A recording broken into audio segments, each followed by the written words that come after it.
Bien, sobre las pruebas diagnósticas. Habíamos revisado los 4 componentes básicos de la validez de una prueba, ¿no? La sensibilidad, la capacidad que tiene una prueba para identificar de manera correcta a los sujetos que tienen una enfermedad determinada. El concepto clásico, el concepto en términos probabilísticos, la probabilidad de tener una prueba positiva, dado que se esté enfermo, ¿no? Como saben, la sensibilidad lo calculamos en la columna de las personas que tienen la enfermedad. La fórmula es A sobre A más C. Si consideramos la clasificación de los sujetos, es igual verdadero positivo sobre verdadero positivos más falsos negativos. Les había también comentado que a veces, para tratar de diferenciar, a veces no es fácil diferenciar entre la sensibilidad en términos probabilísticos del valor predictivo positivo, ¿no? La estrategia, le decía, primero es definir sea la columna o sea la fila. En la sensibilidad primero vamos a definir la columna, ¿no? Dado que estoy enfermo, ¿cuál es la probabilidad de tener la enfermedad? Y esa es la definición de sensibilidad en términos probabilísticos. Dado que se esté enfermo o dado que tengo la enfermedad, ¿cuál es la probabilidad de tener una prueba positiva? Probabilidad de tener una prueba positiva. Eso es sensibilidad en términos probabilísticos. La especificidad es la capacidad de una prueba de identificar correctamente personas sanas, personas que no tienen la enfermedad. Se estima en la columna de las personas que están sanas o que no tienen la enfermedad. La fórmula es D sobre B más D. O, utilizando la clasificación de los sujetos, verdadero negativo sobre verdadero negativo más los falsos positivos. De igual manera, la especificidad se puede confundir cuando se define en términos probabilísticos con el valor predictivo negativo. De igual manera, primero definimos la columna. Dado que estoy sano, dado que no tengo la enfermedad. Aquí está, dado que no tiene la enfermedad. ¿Cuál es la probabilidad de tener un resultado negativo? Eso es igual a la especificidad en términos probabilísticos. Los valores predictivos pueden ser positivo o negativo. El positivo es la probabilidad de tener la enfermedad, dado que se tiene un resultado positivo. En este caso, lo primero que definimos es la fila, ¿no? Dado que tengo un resultado positivo, ¿cuál es la probabilidad de tener la enfermedad? Dado que se tiene un resultado positivo, ¿cuál es la probabilidad de tener una enfermedad? Entonces se parece bastante a la sensibilidad en términos probabilísticos, ¿no? La estrategia es primero definir la fila para valor predictivo positivo o la columna para sensibilidad. Bueno, la fórmula para estimar los valores predictivos positivos, A sobre A más B, o verdadero positivo sobre verdadero positivo más falsos positivos. El valor predictivo negativo es la probabilidad de no tener la enfermedad, dado que se tiene un resultado negativo. Entonces, en este caso, primero definimos la fila, en este caso, de los que tienen el resultado negativo. Dado que tengo un resultado negativo, dado que se tiene un resultado negativo, ¿cuál es la probabilidad de no tener la enfermedad? Probabilidad de no tener la enfermedad. La fórmula es D sobre C más D, o verdadero negativo sobre falso negativos más verdadero negativos. No son los 4 componentes básicos de las pruebas de validez de una prueba diagnóstica. Regresamos a la pregunta. En la evaluación de la validez de una prueba diagnóstica podemos afirmar que la especificidad detecta los verdaderos enfermos, falso, ¿no? Detecta los verdaderos sanos. La sensibilidad detecta a los verdaderos sanos, falso. Detectan a los verdaderos enfermos, ¿no? La respuesta correcta aquí es la alternativa C, ¿no? La sensibilidad detecta a los verdaderos enfermos.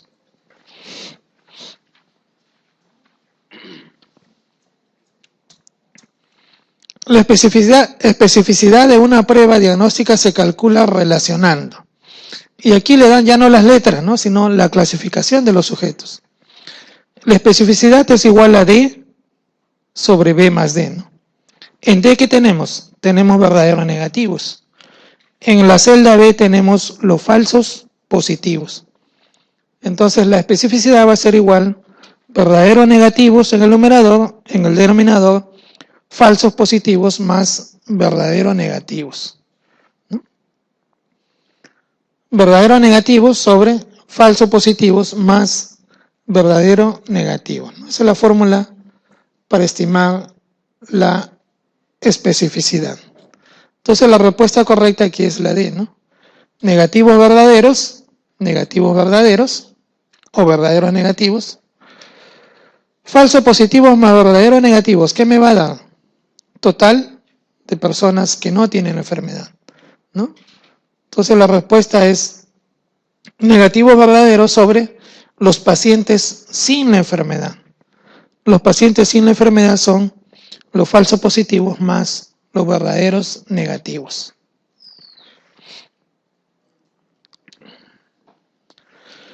La utilidad clínica de una prueba diagnóstica de elevada sistema de sensibilidad está en que un resultado, ya les había comentado, ¿no? Una prueba 100% sensible tiene problema de especificidad. 100% sensible quiere decir que en todas las personas que tienen la enfermedad, la prueba le va a salir positiva. Identifica a todos los enfermos. ¿Cuál es el problema? Su especificidad. Como su especificidad no es de 100%, también va a haber un grupo de personas que no tienen la enfermedad, pero que la prueba le va a salir positiva. Entonces, si la prueba es positiva, puede ser un verdadero positivo, un enfermo cuya prueba le salió positiva, o un falso positivo, la celda B, ¿no? Una persona que no tiene la enfermedad, pero que la prueba le salió positiva. La utilidad clínica está no en que sea positiva, porque no sé si es un verdadero positivo o un falso positivo. La utilidad está en que sea negativa, porque si es negativa, estoy completamente seguro que esa persona no tiene la infección o no tiene la enfermedad. Se realiza un estudio en una población de 500 sujetos en la que conocemos que existe una prevalencia de 2% para la hemocromatosis, con una prueba que tiene una sensibilidad prácticamente de 1, es decir, una sensibilidad de 100%, y una especificidad de 0,99 o 99%. Hemos obtenido 15 test positivos. Señale cuál de las siguientes afirmaciones es probabilísticamente más correcta. Tenemos nuestra tabla, ¿no? Los pacientes con hemocromatosis, los verdaderos pacientes con hemocromatosis y los verdaderos pacientes o verdaderos sujetos que no tienen hemocromatosis, con la prueba Gold estándar. Y estoy probando una prueba que me ha salido positiva, o que me puede salir positiva, o que me puede salir negativa. Entonces, ¿qué datos tenemos de la pregunta? Primero nos dice que son 500 sujetos. Aquí están los 500 sujetos. Después me dicen que la prevalencia de la enfermedad es 2% para hemocromatosis. Si yo enrolo 500 sujetos y la prevalencia es 2%, pregunta, ¿cuántos pacientes con hemocromatosis voy a tener? 2% de los 500. ¿Cuánto es 2% de los 500? 10. ¿No? Esta es la prevalencia con los datos que me dan. De los 500 sujetos que voy a enrolar, voy a tener 10 con hemocromatosis. Esto es el 2%, una prevalencia de 2%. Ahora, estos 10 sujetos que tienen hemocromatosis, les voy a aplicar la prueba. La prueba dice que es 100% sensible. Pregunta, si es 100% sensible y tengo 10 sujetos con la enfermedad, ¿cuántos van a ser positivos? Todos, ¿no es cierto? Todos van a tener la prueba positiva, 100% de sensibilidad. Identifica correctamente a todos los sujetos enfermos. ¿Cuál es el problema? La especificidad, como le decía, ¿no? Su especificidad es 0.99. Entonces, de los 500 sujetos, 10 van a tener la enfermedad, 490 van a ser sanos. No van a tener hemocromatosis. Pero como la prueba tiene una especificidad de 0.99, en estos sujetos sanos, el 99% me va a dar una prueba negativa. Ese 99% es 485 de estos 490. Pero va a haber un 1% que no teniendo la enfermedad, la prueba le salió positiva. Ese 1% de estos 490 es aproximadamente 5. Entonces, estos 5, miren, van a tener una prueba positiva a pesar que no tienen hemocromatosis. Entonces, si yo le realizo la prueba y me sale positiva, como le decía, una prueba 100% sensible, yo no sé si es un verdadero enfermo o es un falso positivo. Bueno, con estos datos completo la tabla, ¿no? Tengo 15 sujetos con la prueba positiva, tengo 485 con la prueba negativa, 10 sujetos realmente enfermos, 490 sanos. Con estos datos vamos a analizar las alternativas. Primera alternativa dice, los 15 son falsos positivos. ¿Los 15 positivos son falsos positivos? No. Tengo 5 falsos positivos y tengo 10 verdaderos positivos. Descartamos la primera alternativa. Segunda alternativa, los 15 son verdaderos positivos. Falso, solamente son 10. Tercera alternativa, 10 de los 15 son falsos positivos. Los falsos positivos están aquí, ¿no es cierto? No son 10, solamente son 5. D, uno de los 15 es un falso positivo. Falso positivo están aquí. No es 1, son 5. Y la alternativa dice, 5 de los 15 son falsos positivos. 5 de los 15 son falsos positivos, ¿no? Esa es la respuesta correcta.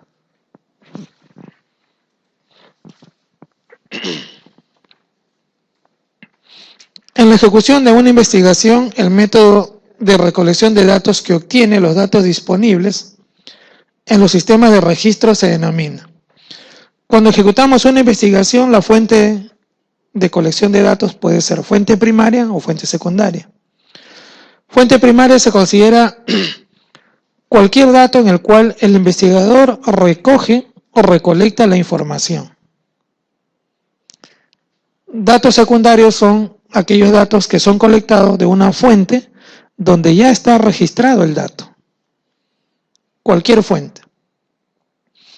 Entonces, ¿qué tipo de recolección se ha realizado?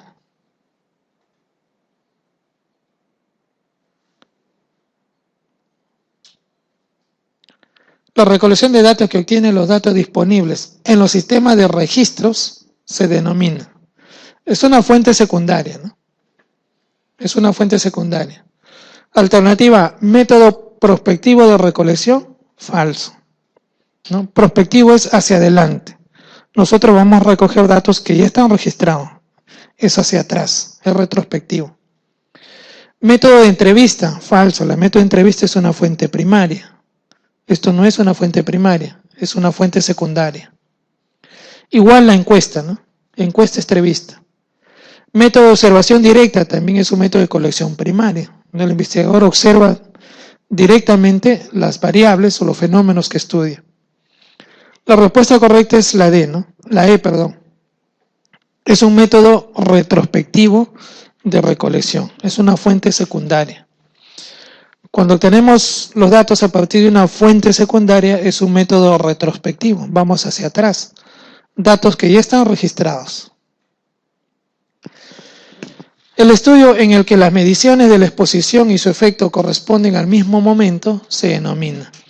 ¿Cuál es el diseño en el cual la enfermedad y la exposición, o el efecto y los factores de riesgo, son medidos simultáneamente? Es una característica del diseño.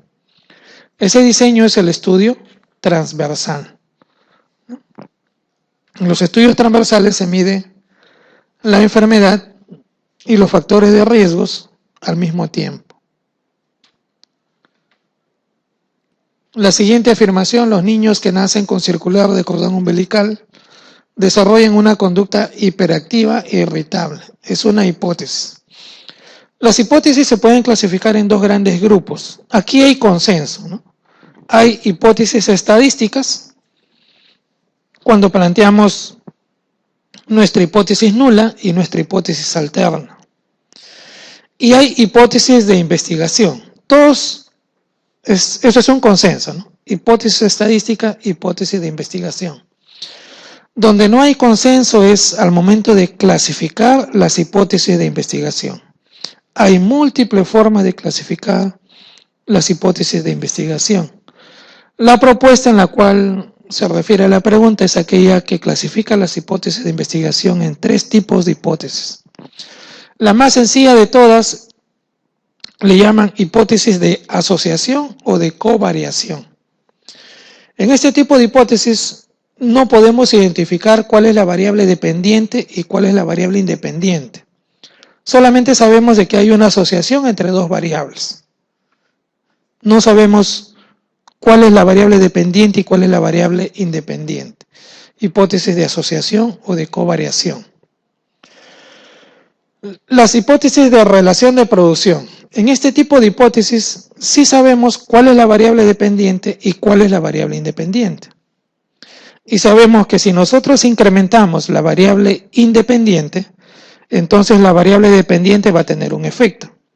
Ese efecto puede ser directo, se incrementa la independiente, se incrementa la dependiente, o puede ser inverso, incrementamos la variable independiente, se reduce la variable dependiente. Sabemos que si modificamos la variable independiente, esta modificación va a tener un efecto sobre la variable independiente. La variable dependiente. Y el tercer tipo de hipótesis son aquellas hipótesis en la que, además de conocer cuál es la variable dependiente y cuál es la variable independiente, hay una temporalidad. Sabemos qué cosa es primero y qué cosa es después. En ese caso estamos en una hipótesis de relación causal. Como les decía, ¿cuál era el principio más importante para definir causalidad?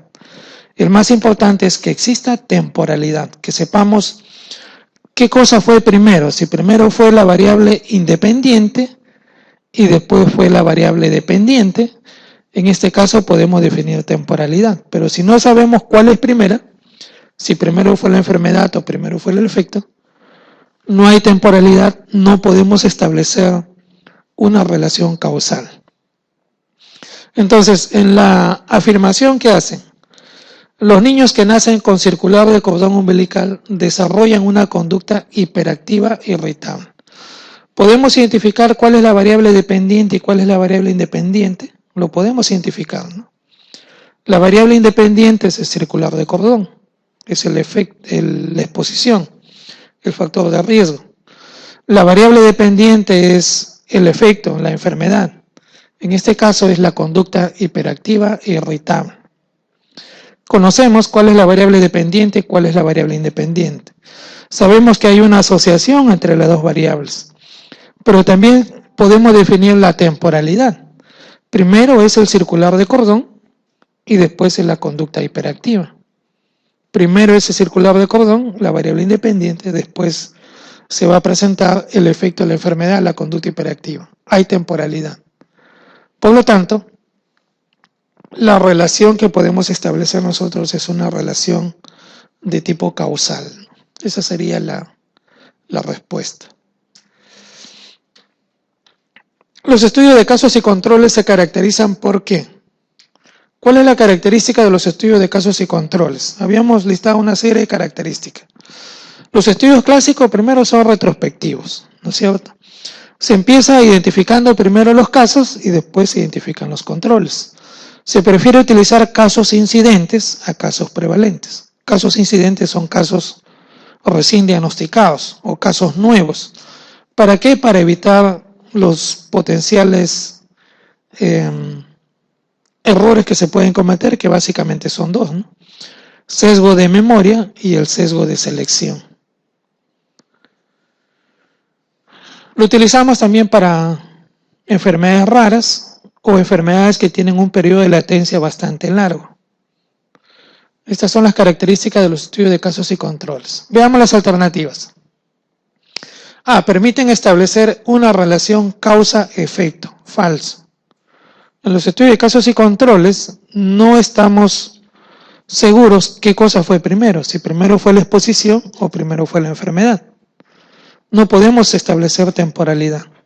Les había comentado que los diseños que sí tienen temporalidad son los estudios de cohorte, todos los estudios experimentales y todos los estudios cuasi experimentales. Los otros diseños no tienen temporalidad.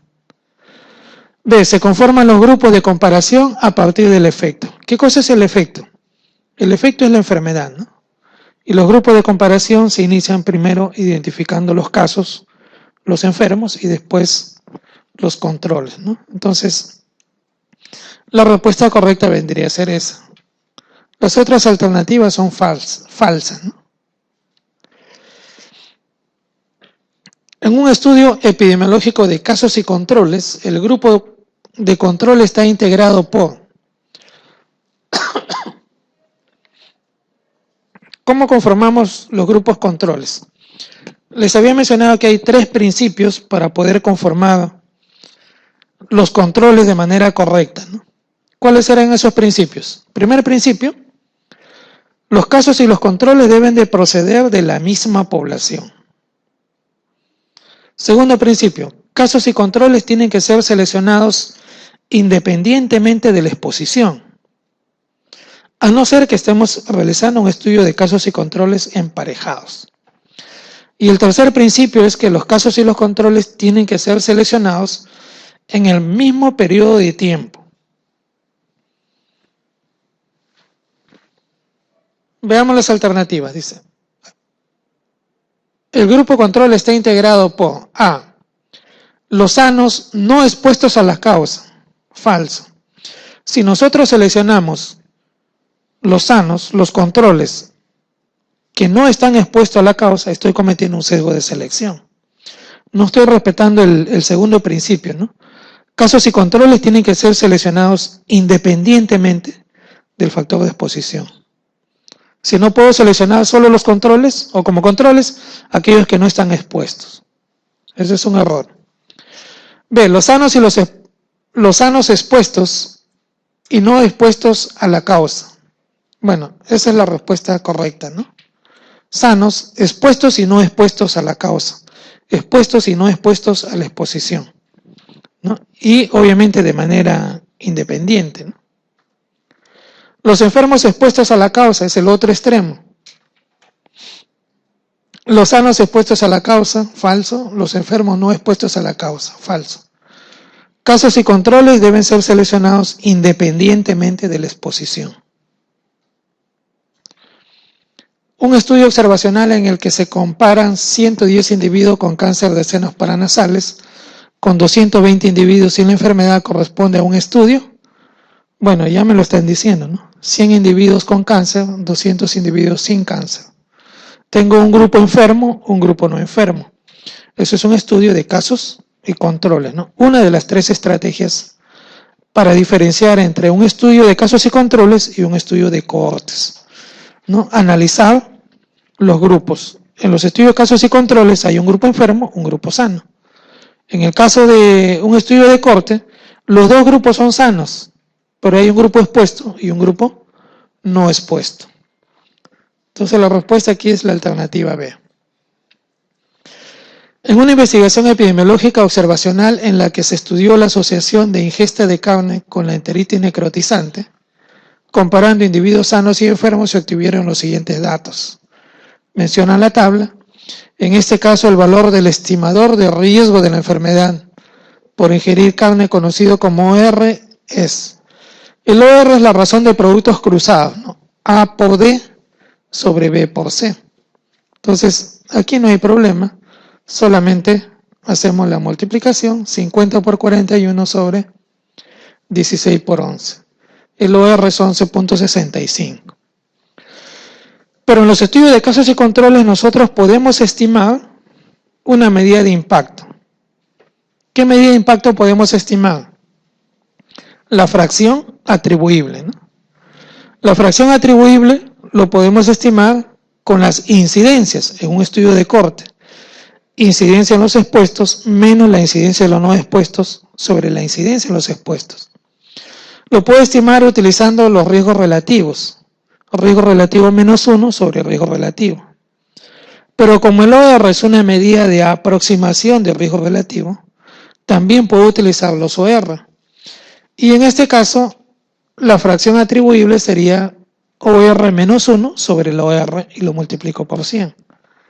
No sé si sale aquí, bueno, no está, pero vendría a ser 11.65 menos 1 sobre 11.65 y lo multiplico por 100. Y ya tengo la fracción atribuible.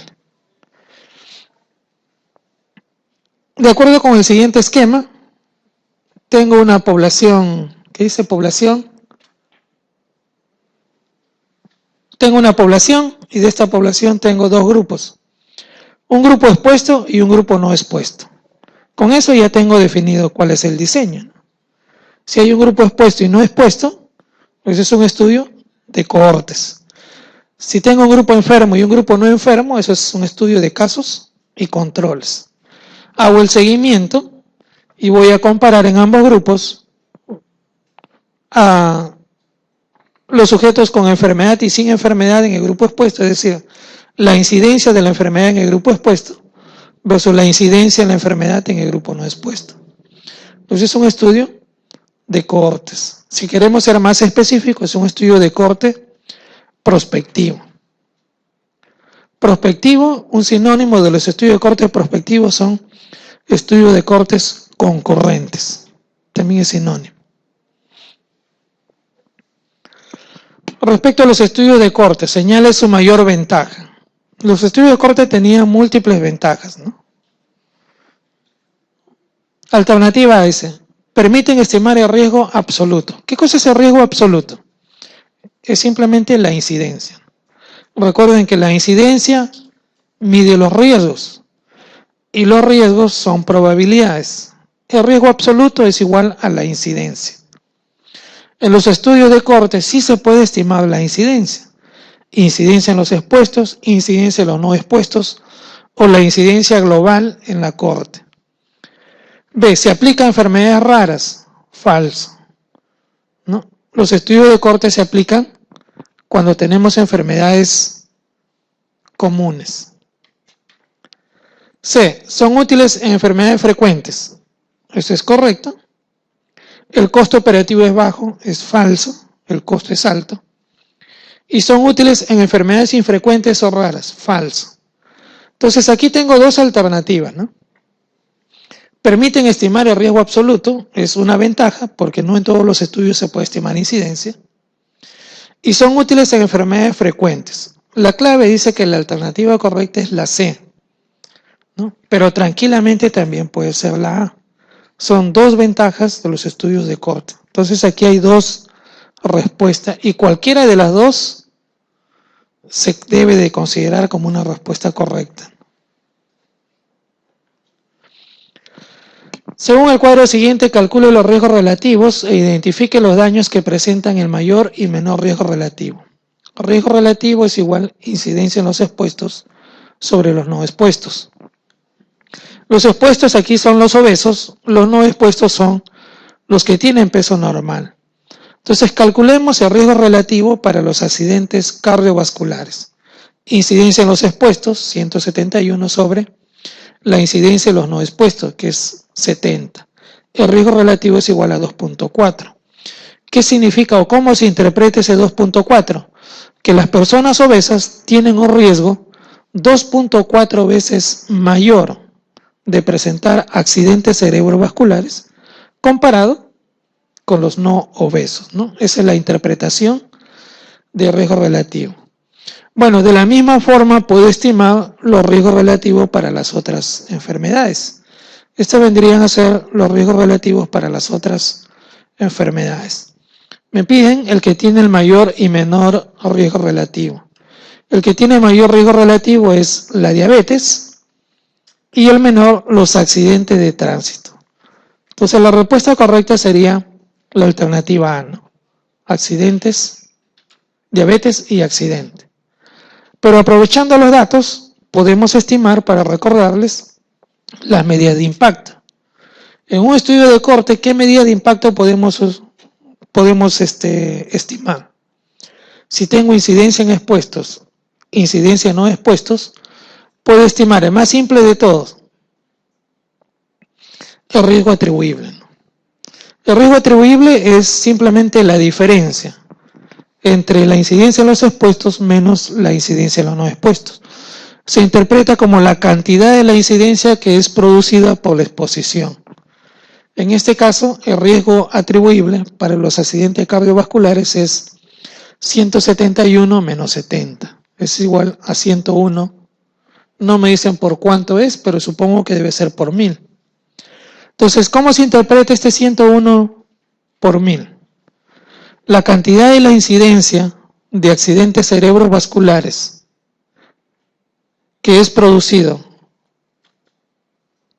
por, en este caso, la exposición por la obesidad, es igual a 101 por 1000 personas. Puedo estimar también la fracción atribuible, incidencia en los expuestos menos la incidencia en los no expuestos sobre la incidencia en los expuestos, y lo multiplico por 100. Bueno, haciendo esta operación, la fracción atribuible es 58.3. Pero puedo estimar la fracción atribuible utilizando los riesgos relativos. Riesgo relativo menos 1 sobre el riesgo relativo multiplicado por 100. El valor es exactamente igual, ¿no? Por cualquiera de las dos formas, el valor es el mismo. Entonces, mucho cuidado cuando tienen estudios de corte, cuando tienen incidencia en los expuestos, incidencia en los no expuestos. Le pueden hacer cualquier tipo de estas preguntas o una combinación de estas preguntas. Dada la siguiente tabla, tenemos la tabla, se determina la sensibilidad de la prueba a partir de la siguiente fórmula. Sensibilidad es igual a sobre A más C. Si tenemos los datos o las letras de la tabla, o si tenemos la clasificación de los sujetos, A son los verdaderos negativos, verdaderos positivos sobre verdaderos positivos más falsos negativos.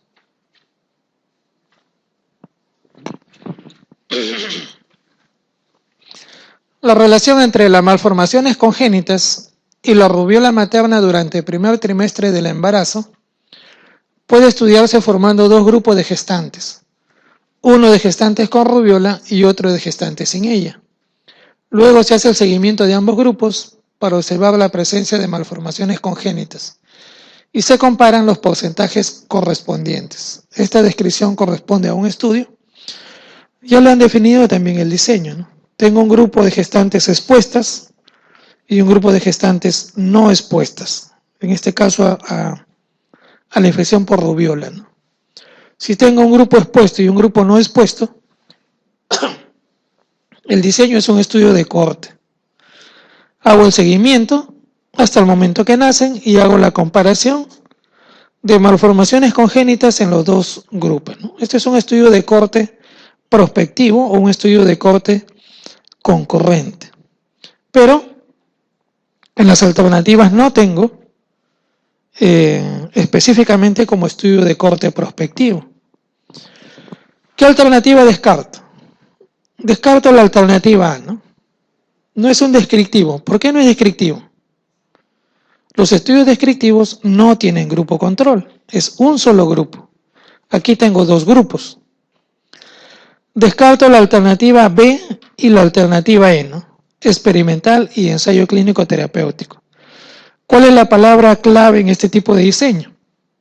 La palabra clave es que debe de haber aleatorización. Y aquí no hay aleatorización. Por lo tanto, no es un estudio experimental. Dos alternativas, ¿no? Analítico prospectivo y analítico retrospectivo. Descarto el analítico retrospectivo porque el retrospectivo va hacia atrás, que el prospectivo va hacia adelante. Lo que quería recalcarles es que aquí no me están colocando un diseño específico, sino una forma de clasificar los estudios. Los estudios se clasifican en dos grandes grupos, les había mostrado una lámina, ¿no? Los estudios descriptivos, los que no tienen grupo control, y los estudios analíticos, los que sí tienen grupo control. Dentro de los estudios analíticos tenemos los analíticos observacionales, los estudios de corte, los estudios de casos y controles, los analíticos experimentales, el ensayo clínico controlado, el ensayo de campo, y los analíticos cuasi experimentales, ¿no? Los ensayos comunitarios, los diseños antes y después. Entonces, analítico prospectivo no es un diseño, ¿no? Es una forma de clasificar los estudios. La respuesta es la C, ¿no? Analítico prospectivo, pero en esta clasificación son también analíticos prospectivos. Todos los estudios experimentales, todos los estudios cuasi experimentales, también son analíticos prospectivos. Otro analítico prospectivo, los estudios de casos y controles anidados en una corte, o los estudios de casos y controles clasificados como el diseño caso-cohorte. Todos son estudios analíticos prospectivos. ¿En qué tipo de estudio el investigador tiene control sobre el factor considerado causal? El factor considerado causal es el factor que estamos investigando. Es la exposición. La exposición puede ser el tratamiento que estamos evaluando, una nueva droga, una nueva dieta, qué sé yo, una nueva vacuna, etc. Entonces, la respuesta correcta aquí es la alternativa A, ¿no? Estudios experimentales. El propósito doble ciego. El propósito de un estudio doble ciego es: ¿cuál es el objetivo del cegamiento? Les había comentado una serie de errores, ¿no? Cuando hacemos una investigación y nosotros implementamos estrategias para poder controlar estos errores. Si nosotros controlamos estos errores, entonces decimos que nuestro estudio tiene validez interna. ¿Cuáles son esos errores? Les había mostrado anteriormente unas láminas donde clasificábamos a los errores en dos grandes grupos, ¿no? Los errores aleatorios y los errores sistemáticos. Los errores aleatorios siempre lo vamos a cometer, siempre que trabajamos con muestras. ¿Cómo se controla el error aleatorio? Les había comentado, una de las estrategias para controlar el error aleatorio, el error producido por chance, es cuando nosotros establecemos nuestro nivel de significancia. El nivel de significancia controla el error aleatorio. Pero no es la única forma de cometer este error, no es la única fuente de error. Hay otros tipos de errores. El error sistemático lo habíamos definido como aquel error cometido por el investigador. El error sistemático puede ser un sesgo de selección o un sesgo de información. ¿Cuándo cometemos sesgo de selección? Cuando la muestra no es representativa de la población, o cuando formamos dos grupos, queremos comparar los dos grupos, pero los grupos son heterogéneos, los grupos no son comparables. Y el sesgo de información, hay múltiples fuentes de sesgo de información. El sesgo de información es aquel sesgo que cometemos cuando hacemos una mala medición de la variable. ¿Y cuáles son las fuentes de una mala medición de la variable? Múltiples fuentes. Puede ser por el investigador, cuando sabe a qué grupo pertenece el sujeto. Puede ser por un mal entrenamiento del investigador, un equipo mal calibrado, o cuando el sujeto conoce cuál es su condición, ¿no? Si pertenece a grupo de intervención o grupo control, el sujeto puede falsear información. Y les había comentado que hay algunas estrategias para controlar estos sesgos. Una de ellas era la aleatorización. La aleatorización permite controlar cierto tipo de sesgos. Sesgo de selección. El sesgo de selección en este caso, porque el sujeto ni el investigador es el que decida a qué grupo va a ir el sujeto. Si va al grupo de intervención o va al grupo control. Es designado de manera aleatoria. Es una forma de controlar el sesgo de selección. Pero la aleatorización también garantiza tener grupos homogéneos, grupos que son comparables. Les había comentado que en un ensayo clínico, si los grupos no son comparables, los resultados pueden ser cuestionables. Para que los resultados sean válidos, grupo de intervención y grupo control deben de ser comparables, deben de ser homogéneos. Esto se garantiza con la aleatorización siempre y cuando el tamaño de muestra sea grande. Pero hay otro tipo de error que les había comentado, ¿no? Que era el factor de confusión. El tercer tipo de error, sesgo de selección, sesgo de información y factor de confusión.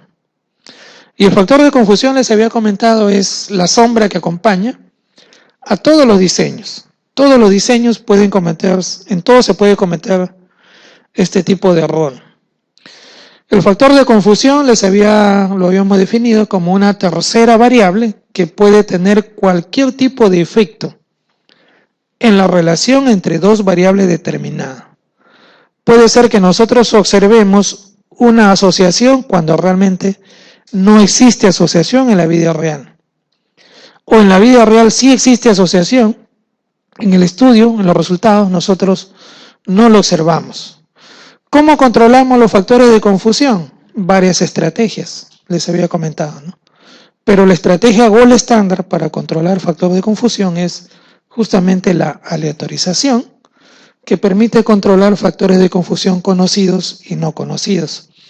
Las otras estrategias permiten controlar solo factores de confusión conocidos. Es decir, si nosotros conocemos el factor de confusión, lo podemos controlar con los criterios de selección al momento de elaborar el protocolo. Podemos controlarlo con técnicas estadísticas al momento de hacer el análisis de los datos. Podemos utilizar diseños emparejados para poder controlar también factores de confusión. El problema está con aquellos factores de confusión no conocidos, ¿no? La única forma de controlar los factores de confusión, los no conocidos, es con la aleatorización, y esa es la gran ventaja que tienen los ensayos clínicos controlados respecto a los otros tipos de diseños. En cualquier otro tipo de diseño, si nosotros encontramos una asociación, por más control que exista de los factores de confusión conocidos, existe el riesgo de que esa asociación pueda ser simplemente explicado por un factor de confusión no conocido y que obviamente no lo estamos controlando.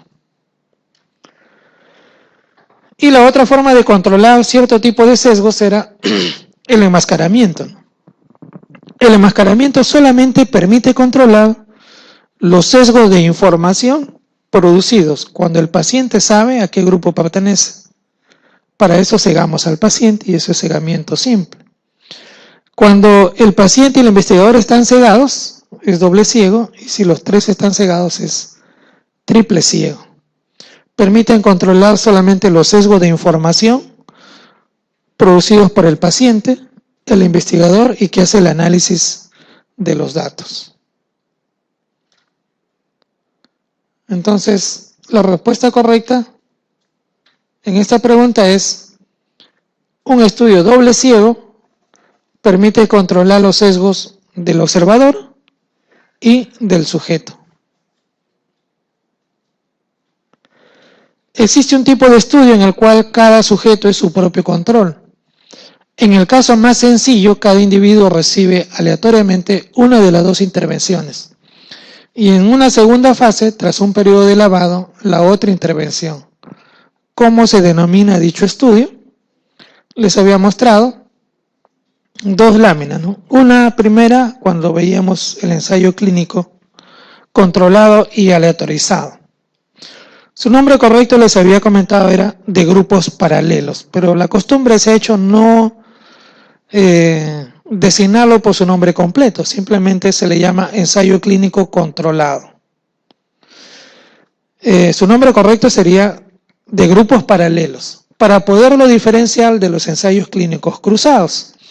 No les había comentado que la única diferencia es una vez que se termina el primer tratamiento, los sujetos que están en el grupo de tratamiento pasan a ser grupo control, los sujetos que están en el grupo control pasan a ser grupo de tratamiento.